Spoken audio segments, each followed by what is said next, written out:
stata rifatta la copertura del cannocchiale, la parte più meridionale dell'ampliamento, ma poi sono stati attenzionati anche quelli che potrebbero essere definiti gli elementi di corredo e quindi quegli intonaci speciali che Scarpa stendeva sui suoi ampliamenti. Ma ancora è stato attenzionato anche l'esterno e quindi quel giardino al quale Carlo Scarpa aveva posto tanta attenzione, piantumando quelle essenze che lui aveva pensato 70 anni fa.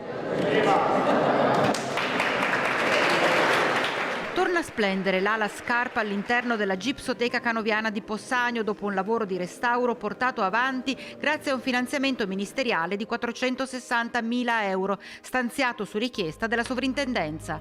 A poco più di un anno dall'inaugurazione della rinnovata ala ottocentesca si taglia un nuovo nastro che riporta a splendere il museo che raccoglie i gesti del grande scultore neoclassico. Grazie a un lavoro corale, grazie a un lavoro multidisciplinare abbiamo avuto modo di onorare quello che è il lavoro realizzato dal grande architetto veneziano. Un'ala dal fascino inimitabile, all'interno della quale la luce mutevole che colpisce le statue dona incanto unico, quasi vitale, alle opere canoviane.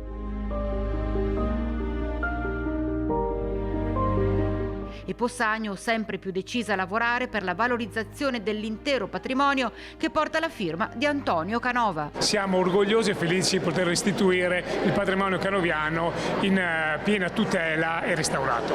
Prossimi obiettivi? I prossimi obiettivi ovviamente sono il nostro tempio, perché se abbiamo riaperto le porte, sono state riaperte le porte, però ha bisogno degli interventi importanti e quindi ci concentreremo sul tempio.